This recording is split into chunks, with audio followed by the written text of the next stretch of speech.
लगाया गले से सुदामा से खड़े होकर के दौड़ पड़े। पीताम्बर कहीं गिरा, शरण पादुका कहीं गिरे हैं। सुदामा सुदामा शब्द आज पूरे महल में गूंज रहा।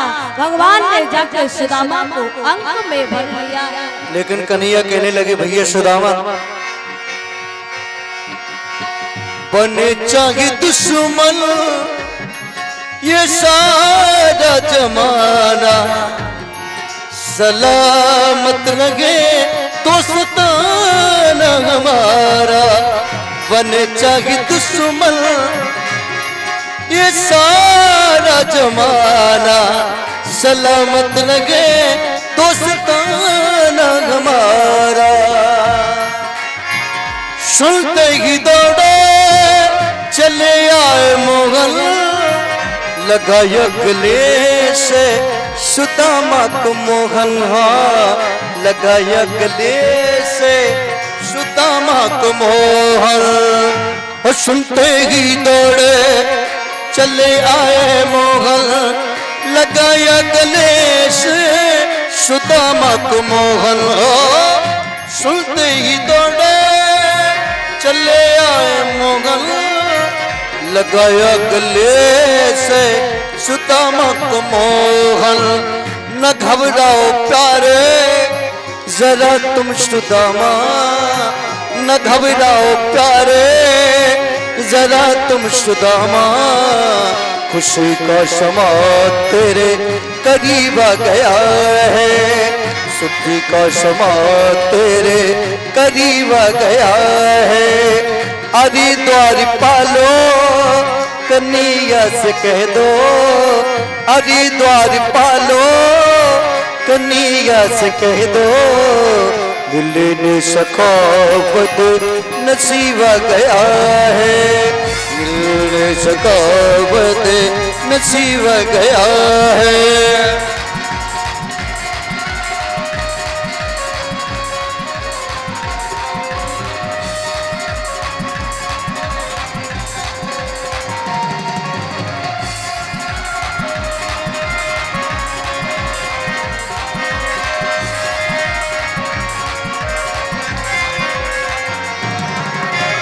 बराबर पे अपने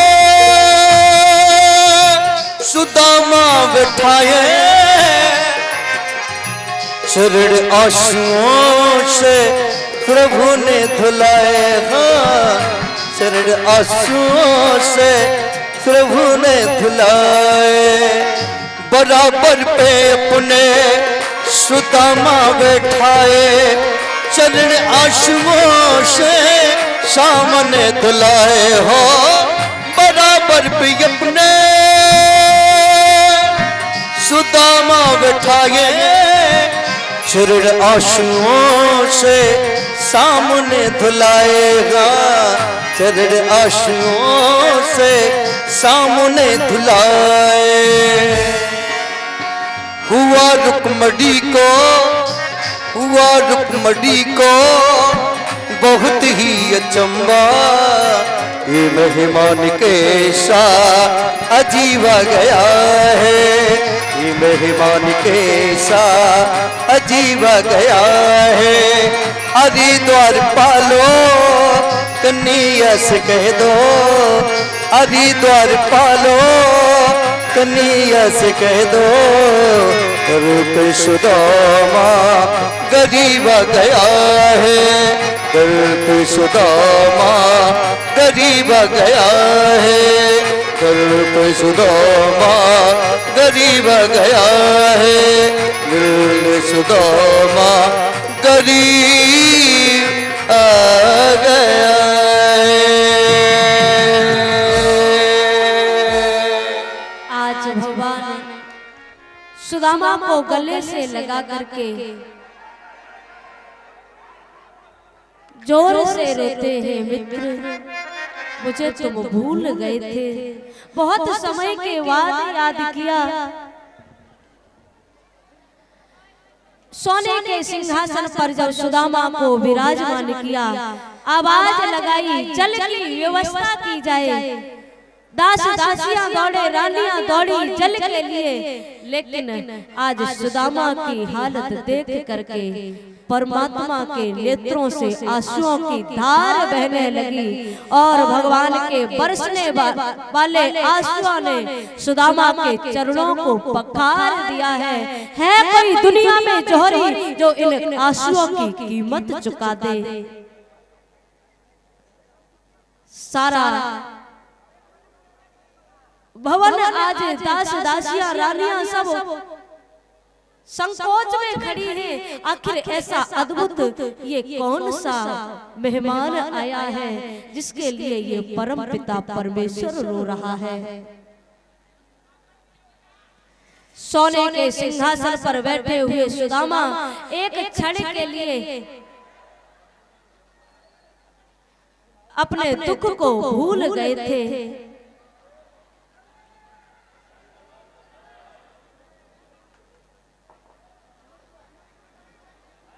लेकिन आज सुदामा से भगवान ने पूछा, मित्र और सब घर पर ठीक तो है ना? सोने के सिंहासन पर बैठे हुए सुदामा एक क्षण के लिए अपने दुख को भूले थे, लेकिन आज भगवान पूछ बैठे, मित्र हमारी भाभी कैसी है? सुदामा के सामने भूख से बिलबिलाते बच्चों के चीत्कार की आवाज गूंजने लगी, नेत्रों से आंसुओं की धार बहने लगी। मित्र तुम रो रहे हो, तुम्हें कोई कष्ट है?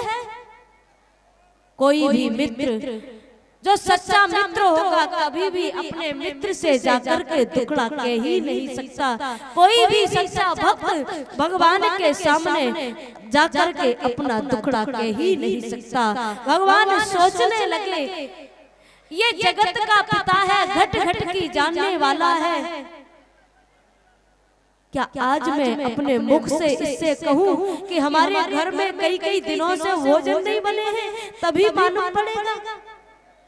ये सोचते सोचते सुदामा जब रो पड़े तब भगवान समझ गए ये मेरा मित्र बहुत दुखी है।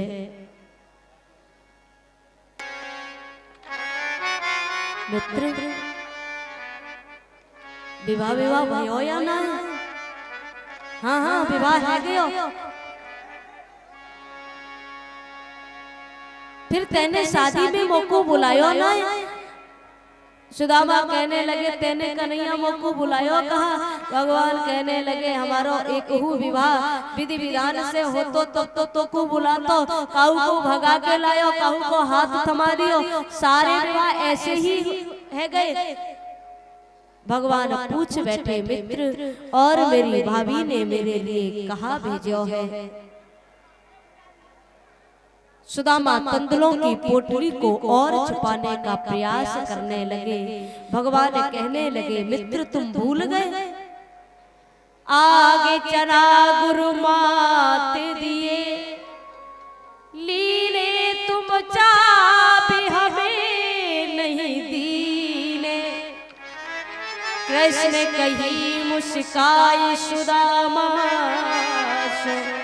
चोरी की बानी जो प्रवीले, गाठरी का तुम चाबी रहे, तुम खोलत नाही सुधार सुभीने। पाछरी बान अजून तजी, तुम तैसे ही भाभी के तंदुल कीने। इतना कहते कहते भगवान ने सुदामा के कांख में लगी हुई तंदुलों की जो पोटली थी झटपट करके छीन ली है। आज भगवान पोटली को खोल करके पहली मुट्ठी चावलों को पाने लगे। जो ही पहली मुट्ठी तंदुलों को भगवान ने पाया, सुदामा के नाम एक लोक की संपत्ति की है। दूसरी मुट्ठी को भगवान ने जब पाया, दो लोगों की संपत्ति भगवान ने सुदामा के नाम कर दी। आज तीसरी मुट्ठी जब भगवान भरने लगे तो रुक्मिणी जी ने हाथ पकड़ लिया, हे नाथ अब ये तीसरी मुट्ठी के बदले तीनों लोग देना चाहते हो? आपने अपने रहने की व्यवस्था कहाँ की? आप भिखारी होना चाहते हो? भगवान कहने लगे, रुक्मिणी ये तो मेरे लोगों की संपत्ति है। सुदामा के प्रेम के बदले अगर आज मैं अपने आप को भी न्योछावर कर दूं तो वो भी कम पड़ जाएगा रुक्मिणी, वो भी कम पड़ जाएगा। इतने में सुदामा के नेत्रों से बहते हुए आंसू जमीन पर गिरने लगे, वो आंसू मोती बनने लगे। भगवान मोतियों को चुन चुन करके अपने पीतांबर में भरने लगे। रुक्मिणी पूछने लगी, प्रभु ये सब क्या है? भगवान कहने लगे, देवी जो भक्त मेरे लिए रोता है, एक आंसू भी उसका गिरता है तो वो आंसू आंसू नहीं रहता, वो मोती बन जाता है। और उन मोतियों की माला को मैं अपने हृदय से लगा करके रखता हूँ, मैं हृदय से लगा करके रखूंगा। आज सुदामा जब चलने को हुए, बार बार प्रणाम करते हैं। मित्र मैं जाऊं कहा? हाँ हाँ जाओ जाओ, तो तेरी भाभी से कहा गया तू राम नाम कहियो। सुदामा बार बार मुड़ के देखते, शायद अब ही कछु दे दे, अब ही कछु दे दे। भगवान ने आज रात्रि भर में विश्वकर्मा को आदेश देकर के सुदामापुरी का निर्माण किया। सुदामा जब पहुंचे तो देखा जहाँ टूटी झोपड़ी थी वहाँ कंचन महल खड़े हैं। अब कोई बड़े राजा ने झोपड़ी पर भी कब्जा कर लिया। अच्छा हुआ अब भगवान का भजन करेंगे। इतने में छम छम करती हुई सुशीला आई। महाराज प्रणाम करती हो। सुशीला तुझे धन चाहिए था, तू धन तुझे मुबारक हो। अब मैं तो जंगल में जाके भजन करूंगा। सुशीला कहने लगी जब आप ही नहीं रहेंगे तो मैं रह के क्या करूंगी।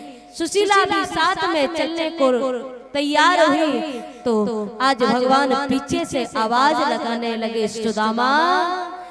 महल में नजर उठा के पीछे मुड़ के देखा, टेढ़ी टांग वाला आज मंद मंद बैठा बैठा मुस्कुरा रहा है। सुदामा विचार करने लगे, धन्य है प्रभु, दुनिया के लोग देते हैं किसी को कुछ भी तो ढिढोरा पीट पीट करके देते हैं। तुझ जैसा दानी इस संसार में कोई और कौन होगा जो तू देता भी है और एक बार भी कहता भी नहीं है। तुझसे ज्यादा दानी कौन होगा। ऐसो को उदारी जगमा, इनसे बढ़ के उदार दुनिया में कौन हो सकता है। इस प्रकार भगवान ने सुदामा पर कृपा की है। अब आइए कथा का सार फूल होली शेष जो कथा बची है, हम पहले गुरुजनों से आशीर्वाद सब लेंगे। बड़े गुरुदेव का आशीर्वाद मिला ही नहीं। गुरुदेव अभी तक आपको सूचना ही देते रहे, अभी आशीर्वाद नहीं मिला है। संत महापुरुषों से आशीर्वाद लेते हैं, फिर आगे की कथा को हम बढ़ाएंगे, आगे की कथा श्रवण करेंगे। इसलिए सब शांति बनाए रखें। बोले सद्गुरुदेव भगवान की जय। पहले बड़े गुरुदेव मुंबई वाले जो यहाँ के पीठा आसीन है महाराज, उनसे आशीर्वाद लूंगी। बाद में गुरुदेव और जितने संत महापुरुष आए सबसे आशीर्वाद लेके, आज का ही दिन है इसलिए आशीर्वाद से वंचित हम क्यों रहे, सब आशीर्वाद लें। हेलो 2 मिनट हमारे भक्त स्वागत करना चाहते हैं।